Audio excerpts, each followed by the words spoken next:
It is time for the AEW Collision review here on the Mr. Warren Hayes Show. Hi, I'm Mr. Warren Hayes, and welcome. This is the Sunday show that we do here, which is a review of the previous night's AEW Collision. Thank you all for being here. Apologies for being so late. A lot of things happened today. Look, a little peek behind the curtain. This is what happened here. I don't want to take up too much of your time because, maybe some of you have been waiting for this and I just want to get to it. But peek behind the curtain here. I adopted a shelter dog today.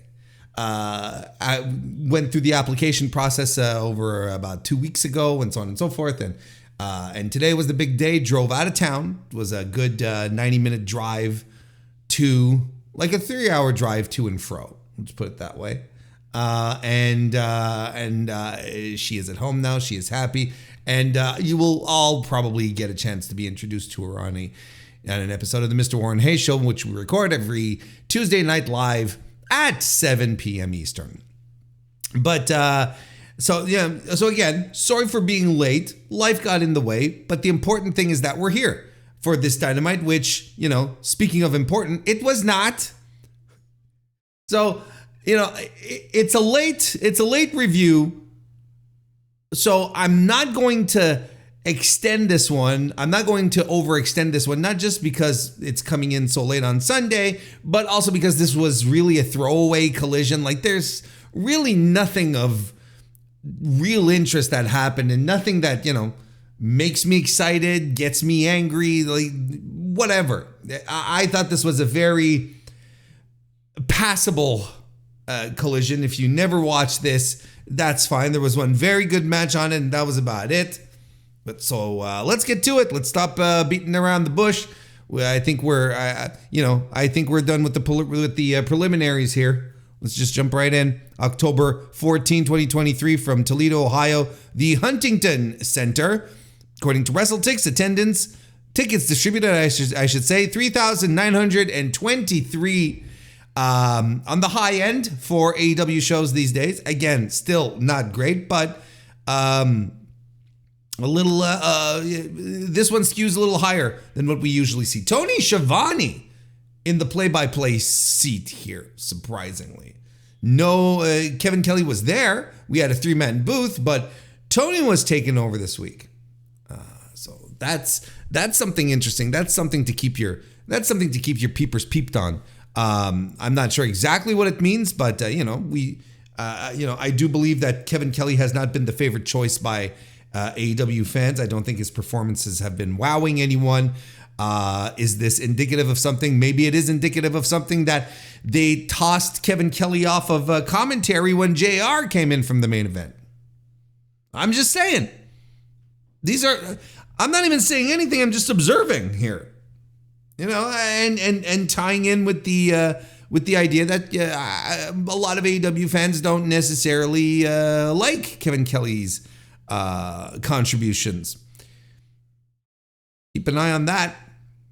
Now the show starts with one of these each our own turn promo. Like, this is the most WWE way to start off a show, where one guy comes in, then another guy interrupts, then one guy comes in, a guy interrupts, then you have another guy who interrupts, and another guy, and so on and so forth. It's a carousel of promos, and this is really the most WWE way to do things and to start a show.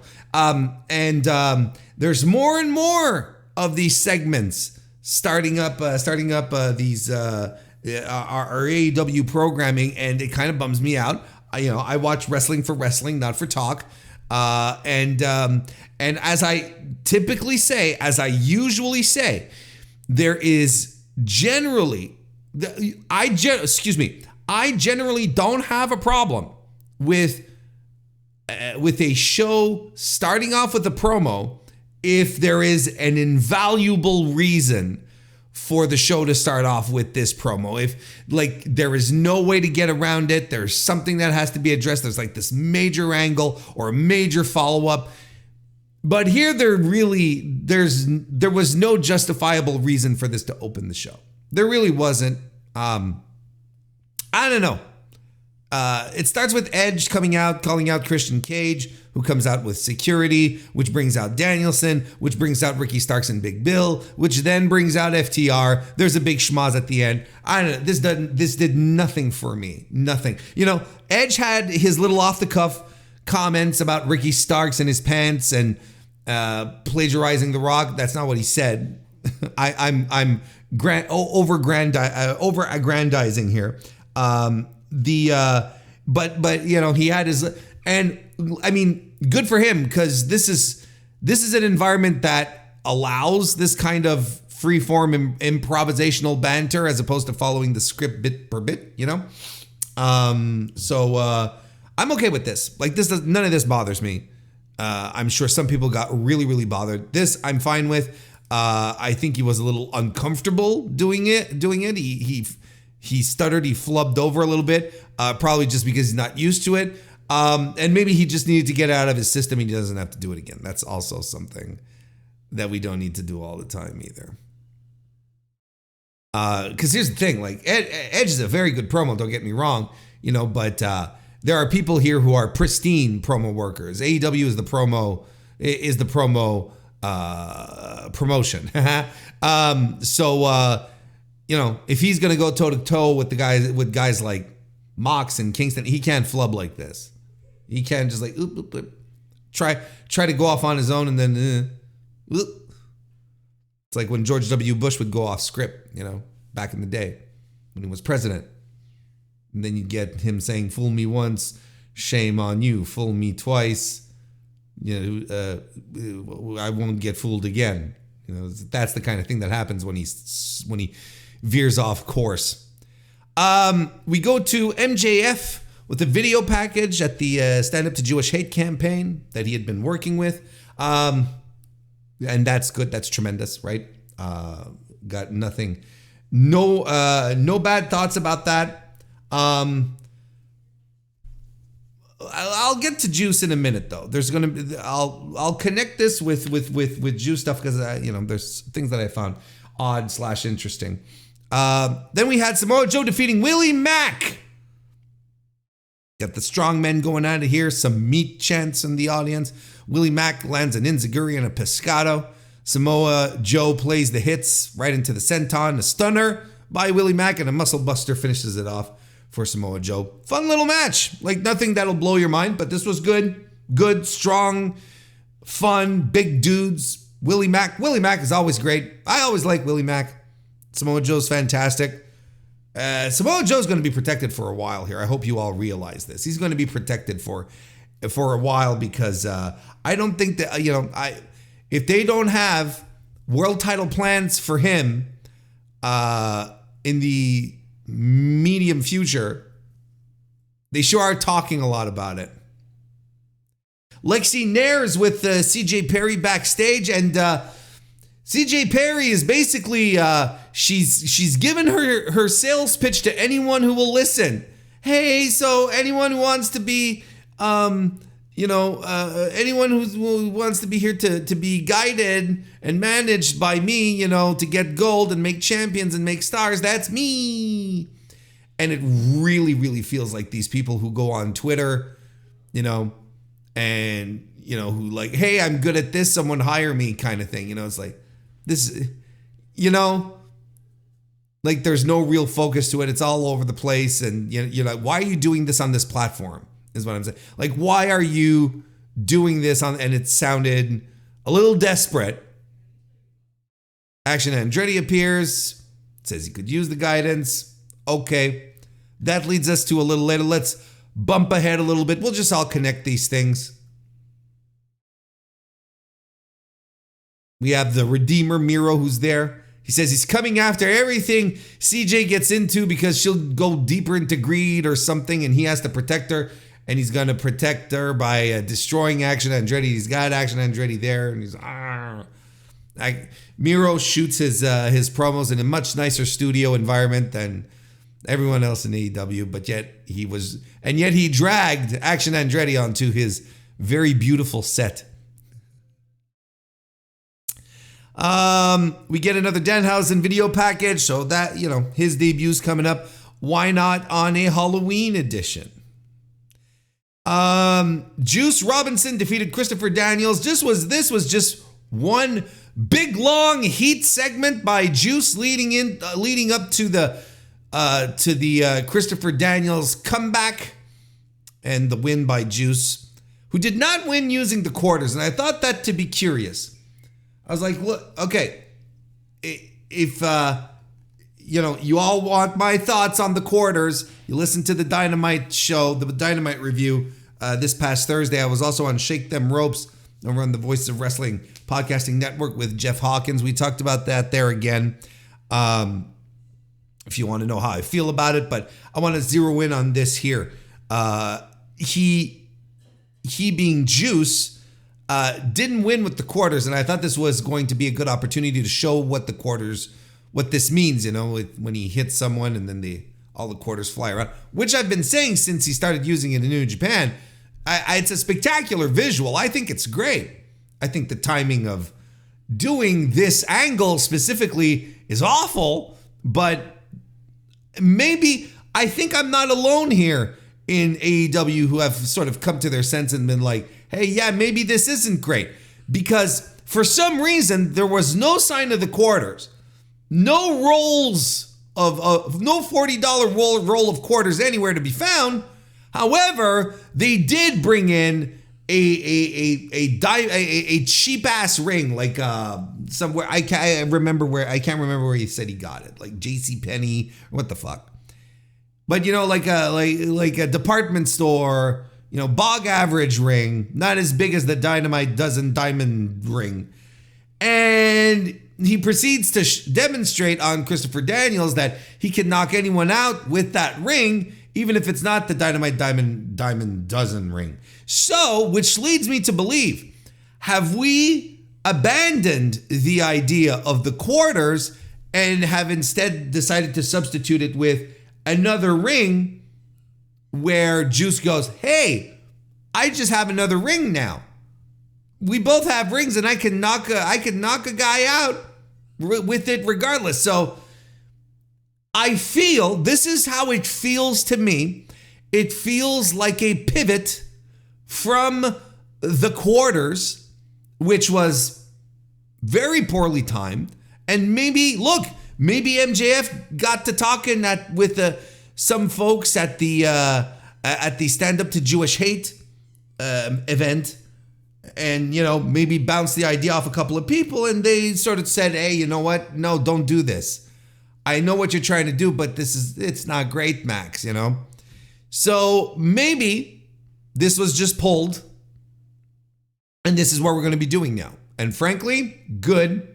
I mean, you can never take back the fact that they did it in the first place. You can't put the toothpaste back in the tube. But you can always give kudos to switching things around if they do it. Now, I am completely reserving judgment on this until we see the results of the Dynamite Dozen Battle Royal on AEW Dynamite this week. But it does feel like this is the path we're going down. It does feel like we're leaving this be. And I'm okay with that. I'm completely okay with that. It feels like a retcon, a mulligan, whatever you want to call it. No more quarters, just a department store ring. Dustin Rhodes has a pre-tape, and he tells us he's going to win the Dynamite Dozen Battle Royal in Texas, where his career started. Lexi Nair is with Nick Wayne backstage, and she announces to him that he has a sit-down interview with JR and his mom next Wednesday. And he's not pleased, he's surprised, and he's like, oh, okay, what the fuck? Kyle Fletcher then is in the ring. He defeated Boulder. Little enhancement match here. So, by the way, the Commander Brian Cage match that was advertised for the show was pulled for some reason. Tony Khan on Twitter said that this was due to a late injury. So the match was postponed and was not going to happen. And Brian Cage actually quote tweeted that, saying, sorry everyone, was looking forward to throwing Comandante over Lake Michigan, so hopefully there's a lake nearby on the redo. Thanks for the match, Tony. Looking forward to this one and more to come. So it would appear that Brian Cage suffered some sort of injury. We'll see how that goes. But, I don't know how much of because we did get 2 squashes on this show. And I don't know if this is due to that match being pulled or not. But this was one of the 2 squashes here anyway. Kyle Fletcher. Look, the Kyle Fletcher singles run is going to be a thing. Little enhancement fight here. And, it's fine. But yeah, it's really here. Even later in the evening, Fletcher has, he has a backstage promo and he says, okay, listen, all the best to my boy Mark, get well soon. But in the meantime, I'm going to test myself against the best in the world. And he challenges Kenny Omega for Dynamite. Now, if you don't think that he's in line for some kind of pushy push, that we're not testing this guy out for the big spots, I don't know what to tell you. I will add my voice to a growing chorus of fans. Albeit I've added my voice a while ago, but I will continue to sing along with the choir here. Kyle Fletcher has all the tools to be a top guy. All right, he's got everything that you're looking for: size, athleticism, charisma. He's got all the tools. Now, it's up to him to decide what he's going to do with those tools. How much he's going to improve and so on and so forth, or is he just going to stagnate? But this is what we're going to do here. We're going to try and legitimize Kyle Fletcher as a guy. And I'm okay with that, by the way. I really like Kyle Fletcher. Renee's backstage with the Acclaimed. I don't know, man. They do this bit about Max Caster being unable to speak normally with people, unable to have healthy relationships because of how he acts on Twitter with MJF. And Bowens is saying Max is coming on too strong, so they brainstorm, they being all 3 of the Acclaimed. And they're like, hey, let's try out this line on Renee. And they try out the line, and Max says, oh, so Renee, how about those oral sessions? Renee calls him an idiot and storms off. This is dumb. And then Daddy Magic Matt Menard and Cool Hand Ange, Alo Parker, and Daniel Garcia and Jake Hager pop in, and they say they want a challenge for the pretty pink belts in Memphis, Tennessee. Okie dokie.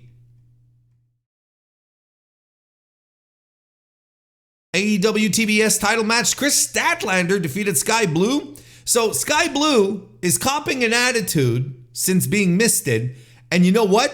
It's improving her in-ring work. I feel like the last couple of matches she's had, she hasn't been too scattered. She hasn't been looking listless. Like she doesn't want to be there. I think she's been better. I like this match quite a bit, actually. Power moves by Statlander. They brawl on the floor. Stalling suplex follows by Statlander back in the ring. Satellite DDT by Blue. She reverses Statlander out of a top rope move into a power bomb, which was cool. Skye Blue then goes for a crossbody, is caught by Statlander, who slams her down. Blue strings some offense together, but gets caught in the Saturday Night Fever for the win. So again, I don't think anyone was expecting Skye Blue to win here, but Skye Blue, I think she's finding a little something here. I am not uninterested in this. After the match, Kris Statlander is offering a hand to help Skye Blue up, but she's like shoving it away. And then Willow Nightingale comes out, and she's, she doesn't seem very cheerful. And she's, she blows Kris Statlander off. It's like, hit the bricks, lady. We don't need you here. And she got misted too, as commentary pointed out. So, we'll see what that entails. Keith Lee, oh wait, we get a great vignette for La Facción Ingobernable that I'm excited for. Keith Lee defeats Turbo Floyd in a good old squash. What do you want from me? We talked about the Miro pre-tape, which leads us to the main event. Christian Cage defeating Bryan Danielson. Look, this was very good. I like this a lot. I think I like it a little less than a lot of people out there, but I like this a lot. Christian is using his smarts throughout the match to avoid getting into a grapple match with Danielson. That's how Christian is. He's a smart wrestler. Does a lot of stalling. He eventually does get caught in a bow and arrow and a surfboard, but he manages to work the injured arm of Bryan Danielson. And he even hammerlocks the arm behind him and slams Danielson right on the apron in just a fantastic looking spot. Danielson avoids the kill switch, the yes kicks, lands some yes kicks, I should say. He's not going to avoid his own kicks. But Danielson does avoid a spear and lands a buzzsaw kick after that. Spear and kill switch. Why am I having such a hard time saying kill switch tonight? Spear and kill switch by Christian Cage. And Danielson kicks out of that. Busaiku knee follows. Christian Cage kicks out of that. Danielson follows up right into a label lock, but his right arm is fatigued. So he doesn't have it locked in. He doesn't have it cinched in perfectly. Big Bill shows up to allow Ricky Starks to run in while the ref is distracted, clocking Danielson across the head with one of the tag team titles. And that allows Christian Cage to retain. And after the match, the heels attack. FTR come out. Edge come out. They chase off all the heels. And that was Collision. No, but honestly, I really like. I like the main event tremendously. Look, Danielson is Danielson. That's who. Yeah, no, that's just who he is.